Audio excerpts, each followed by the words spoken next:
Hey guys, what's up? Welcome back to online classes and have a pleasant morning to all of you. Now, I, Ajay Kumar, your English teacher, is going to start a new chapter, that is chapter number 11 from Behind Book of a Standard 9 NCRT. And the chapter name is If I Were You. So, dear student, this is the last chapter for the syllabus of 2021 prescribed by CBSE, updated by CBSE. As you all know that some of the chapters have been deleted, and so far we have covered all the chapters, and this one is the last chapter which we are going to start.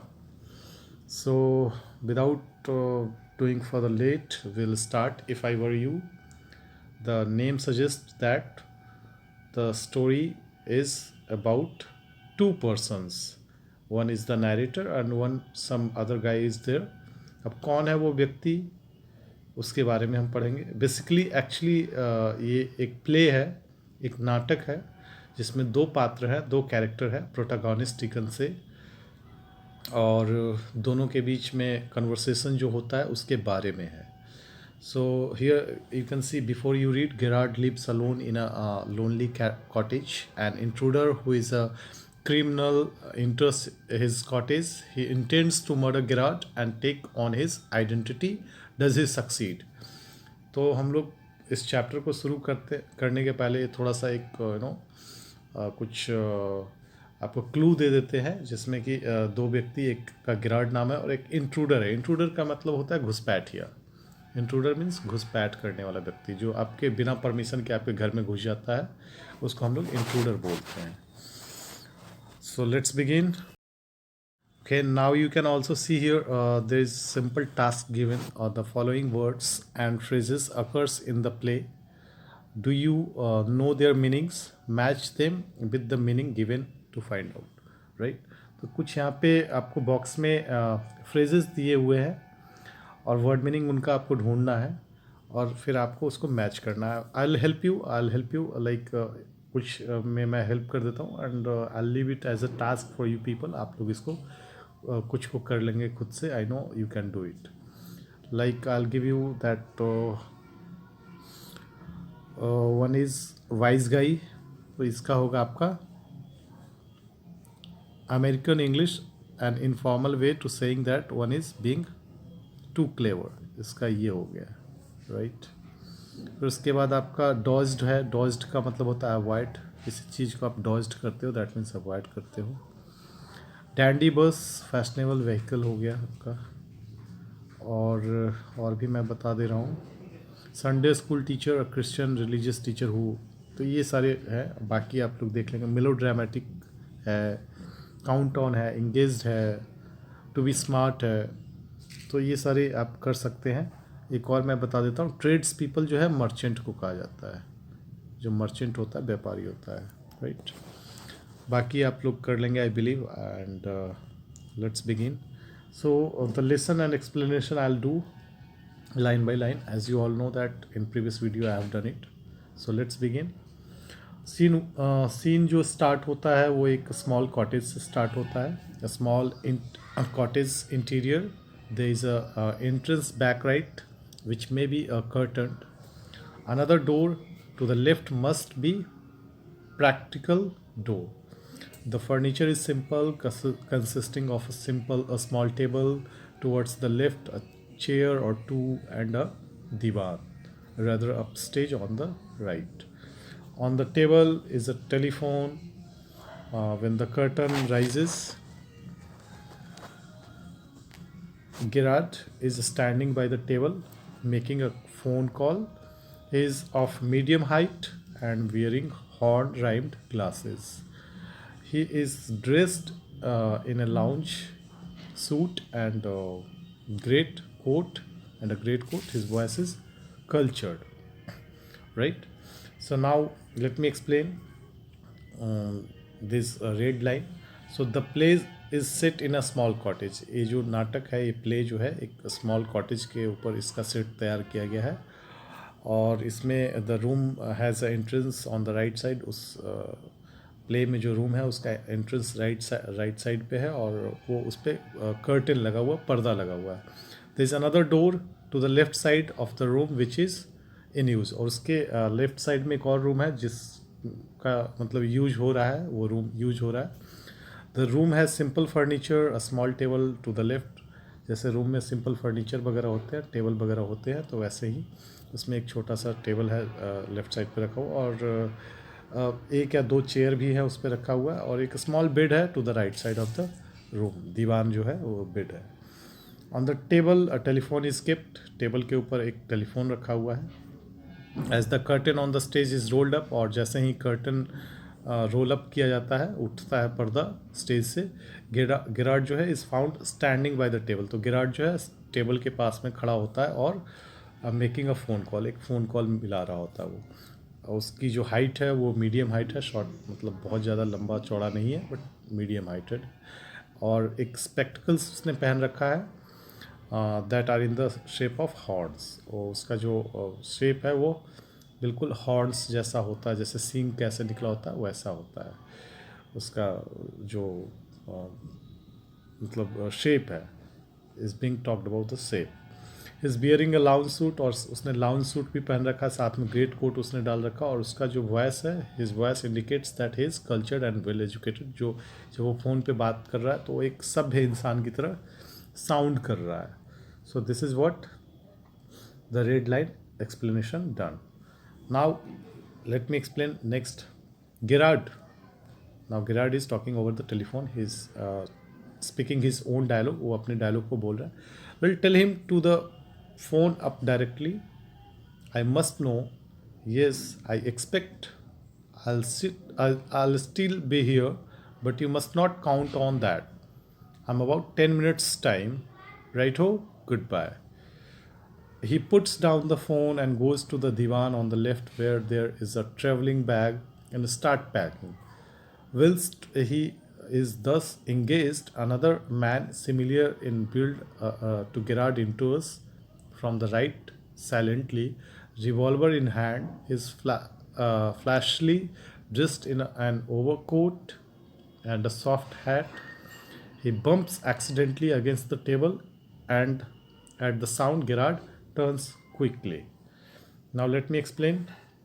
यहाँ से यहाँ तक का explanation मैं अभी कर रहा हूँ.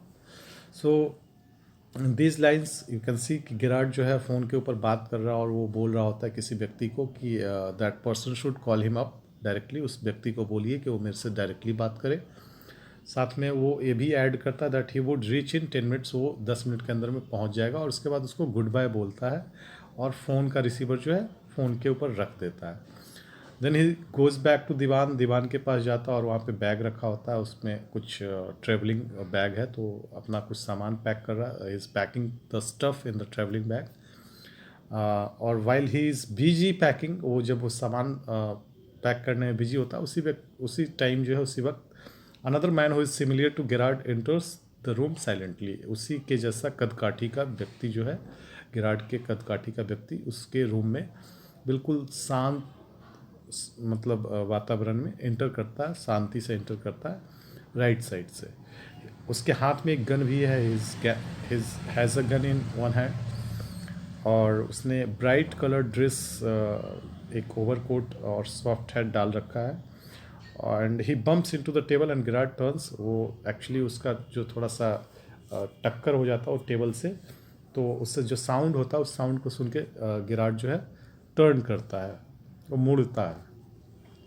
Now let me read the dialogue and between communication dialogue between two of the protagonists. Now Gerard says pleasantly, "Why? This is a surprise, Mr." तो इसका मतलब है गिरार्ड जो है उससे बहुत प्लेजेंटली बात करता है स्ट्रेंज व्यक्ति से और बोलता है कि that he is surprise to see him. वो उसको देख के चौंक गया, वो उसको आश्चर्य हो रहा है. Now intruder says, "I'm glad you are pleased to see me. I don't think you will be pleased for long. Put those paws up." Now यहाँ पे मैं कुछ एक्सप्लेनेशन आपका वर्ड मीनिंग का दे देता हूँ. इंट्रूडर जैसा कि मैंने आपको बताया घुसपैठिया जिसको हम लोग बोलते हैं, पर्सन हु इंट्रूड्स, जो स्पेशली किसी बिल्डिंग में क्रिमिनल के जैसा क्रिमिनल माइंडसेट का व्यक्ति अगर चुपचाप से घुस जाता है उसको इंट्रूडर बोलते हैं हम लोग. एंड पॉज का मतलब यहाँ पे है हैंड. तो बोलता है वो इंट्रूडर उससे बोलता है कि he is glad to find Gerard happy to see him. उसको अच्छा लगा कि गिराड बहुत खुश है. और साथ ही साथ वो बोलता है कि गिराड जो है बहुत ज़्यादा टाइम तक खुश नहीं रहेगा. When he comes to know his intention, जब उसको पता चलेगा कि मैं यहाँ पे, जब तुम्हें पता चलेगा कि मैं यहाँ पे क्यों आया हूँ, तब तुम्हारी सारी खुशियाँ जो है वो फुर हो जाएगी, गायब हो जाएगी. उसके बाद जो इंट्रूडर है उसको बोलता है अपना हाथ ऊपर उठाओ. Now Gerard, this is all very melodramatic, not very original perhaps, but melodramatic का मतलब होता है यहाँ पे आपको मैं बता दे रहा हूँ. melodramatic मीन्स होता है excessive emotion than are required for the situation. आप कुछ ज़्यादा इमोशनल हो करके जितनी ज़रूरत है उससे ज़्यादा जब आप एक्ट करते हो उसको हम लोग melodramatic बोलते हैं. तो गिराड उसको बोलता है, गिराड जो है उसके बिहेवियर में कुछ ड्रामेटिक टाइप का फाइंड करता है और बोलता है कि ये नेचुरल इंसान का जो है लैंग्वेज नहीं है, आप जिस तरीके से बात कर रहे हो. इंट्रूडर जो है बोलता है, intruder trying to be calm and, तो इंट्रूडर उसको बोलता है that he is trying to be composed and he short of words to complete. वो अपने सेंटेंस को पूरा कंप्लीट नहीं करता है, बोलता है मैं थोड़ा शांत रहने की कोशिश कर रहा हूँ. तो गिराड उससे बोलता है non challenge is your word I think. तो बोलता है जो आपने शब्द पूरा नहीं किया उस मुझे लगता है वो नॉन चैलेंज है. नॉन चैलेंज का मतलब होता है नॉट शोइंग एनेक्सिटी, इंटरेस्ट और इंथुजियाज्म. आप किसी भी तरीके का इंटरेस्ट नहीं ले रहे हो या फिर आप बिल्कुल इंथुजियास्टिक होकर के बात नहीं कर रहे हो, तो ये आप बोलना चाह रहे हो. तो mean Gerard adds that he want to say that his is trying to be calm and nonchalant, that is. तो ये चीज़ उन दोनों के बीच बातचीत चल रही है. इंट्रूडर बोलता है thanks a lot, you will soon stop being smart, I will make you crawl, I want to know a few things see. तो इंट्रूडर उसको बोलता है कि आपका बहुत बहुत शुक्रिया. गिराड को शुक्रिया करता है क्योंकि वो उसका सेंटेंस कंप्लीट कर देता है और उसके साथ ही में बोलता है कि and says that soon he will be stop acting smart. और आप जो इतना स्मार्ट बनने की कोशिश कर रहे हो वो आप उसको रोक दो, ठीक है, ये आपके सेहत के लिए अच्छा नहीं होगा. He adds that he will torture him and make him crawl. और उसको बोलता है कि मैं अभी आपको बहुत ज़्यादा टॉर्चर करने वाला हूँ, आपको क्रॉल करवा दूंगा मैं, आप अपने घुटनों के बल पे आ जाओगे और अब तुम देखते जाओ मैं क्या करने वाला हूँ. Now let's see, you can see here how the intruder entered. आप इसमें देख सकते हैं इंट्रूडर कैसे एंटर करता है जब वो फ़ोन कॉल रखने के बाद बैग पैक कर रहा होता है. तो this is the scene. Now let's go to the next page. Now Gerard, anything you like? I know all the answers, but before we begin, I should like to change my position. You may be comfortable, but I am not. I'm explaining here. तो Gerard उसको बोलता है कि ठीक है, आपको जो पूछना है पूछ सकते हैं, बट मुझे ऐसा लगता है कि मुझे कहीं पे कंफर्टेबली बैठना चाहिए ताकि मैं आपके सवालों का जवाब दूं, क्योंकि आप कंफर्टेबल हो सकते हो, मैं कंफर्टेबल नहीं हूँ. ना इंट्रूडर सेज, इंट्रूडर उससे बोलता है sit down there and no funny business, motions to a chair and sits himself on the divan by the bag. Now then we will have a nice little talk about yourself. Now intruder उसको command देता है कि Gerard तुम वहाँ पे sit on that chair and sits on the divan. Sit on the chair and sits on the divan. दीवान के बगल में जो चेयर लगा हुआ वहाँ पे बैठ जाओ आराम से, और हम दोनों के बीच में बात होगी. तुम ज़्यादा ओवर स्मार्ट बनने की कोशिश मत करना, क्योंकि अगर तुम बहुत ज़्यादा ओवर स्मार्ट बनोगे तो तुम खुद को प्रॉब्लम में डालोगे. गिराड बोलता है at last sympathetic audience, I'll tell you the story of my life, how as a child I was stolen by the gypsies and why at the age of 32 I find myself in my lonely Essex cottage. How? Now मैं यहाँ पे gypsies का मतलब बता देता हूँ. Gypsies का मतलब होता है नोमैड्स, जो घुमंतु भोटिये होते हैं, जो घूमते हैं एक जगह पे, वो स्टे नहीं करते हैं, उनको हम लोग जिप्सीज या नोमैड भी बोलते हैं. आपने नोमैड के बारे में पढ़ा होगा हिस्ट्री में या फिर ज्योग्राफी चैप्टर में आपने पढ़ा होगा. तो गेरार्ड उससे बोलता है, let me explain now. Gerard उससे बोलता है, Gerard says that finally he has a person who is concerned about him and wants to know about his past. उसको अच्छा लगा कि एक व्यक्ति, कंसर्न व्यक्ति उससे मिला है जो उसके पास्ट के बारे में जानना चाहता है. He adds that he would tell him about his life. वो बोलता है कि मैं अपने ज़िंदगी के बारे में बताऊंगा कि कैसे मैं जब छोटा बच्चा था तो I was stolen by a group of nomads. उसको नोमैड्स लोगों ने चुरा लिया था, और क्यों अभी जब वो 32 ईयर्स का है तो अकेला रह रहा है. Why he is living alone at this small cottage in Essex. Essex के एक छोटे से गांव में, इस छोटे से कॉटेज में वो क्यों अकेला रह रहा है. By saying this he develops an air of suspense around him. और इस तरीके से जब वो कहानी कह रहा है तो वो हाउ, जो यहाँ पे हाउ के बाद वो साइलेंट हो जा रहा है, तो यहाँ पे एक सस्पेंस क्रिएट करने की कोशिश कर रहा है ताकि वो बातचीत को और लंबा खींच सके, उस व्यक्ति के साथ जो बातचीत हो रहा है वो लंबा चल सके. नाउ इंट्रूडर सेज, इंट्रूडर के बारे में इंट्रूडर जो है उसको बोलता है, intruder keep it to yourself and just answer my questions. You live here alone, well do you. तो इंट्रूडर उसको बोलता है कि the intruder was introduced by the Gerard's word. उसको इन सब बातों में कोई भी इंटरेस्ट नहीं था, वो थोड़ा खींच जाता है, और वो बोलता है कि उसको उसके सवालों का जवाब चाहिए. He wanted answers to his set of questions and did not want to hear what Gerard had to say. Gerard क्या बोलना चाहता है उसमें उसका कोई इंटरेस्ट नहीं है. गेरार्ड को उसके सवालों का, इंट्रूडर के सवालों का जवाब सिर्फ देना है. He asked if Gerard lived there alone. उसने पूछा कि क्या तुम यहाँ पे अकेले रहते हो. तो गेरार्ड बोलता है, I am sorry, I thought you were telling me, not asking me. A question of inflection. Your voice is unfamiliar. Now, inflection का मतलब होता है, यहाँ पे आप देख सकते हैं, inflection का मतलब होता है a change in the modulation of voice. जो टोन चेंज होता है वॉइस का, तो उसको हम लोग inflection बोलते हैं. Now, गेरार्ड बोलता है कि the way in which the intruder spoke, जिस तरीके से इंट्रूडर ने बोला, तो made him feel like that he was telling him. वो बता रहा था कि तुम यहाँ पे अकेले रहते हो, रैदर देन आस्किंग हिम. तो वो बता रहा था, पूछ नहीं रहा था, उसको ऐसा लगा. Right. He added that the intruder voice was not familiar to imply that he wanted to know about him. और वो बोलता है कि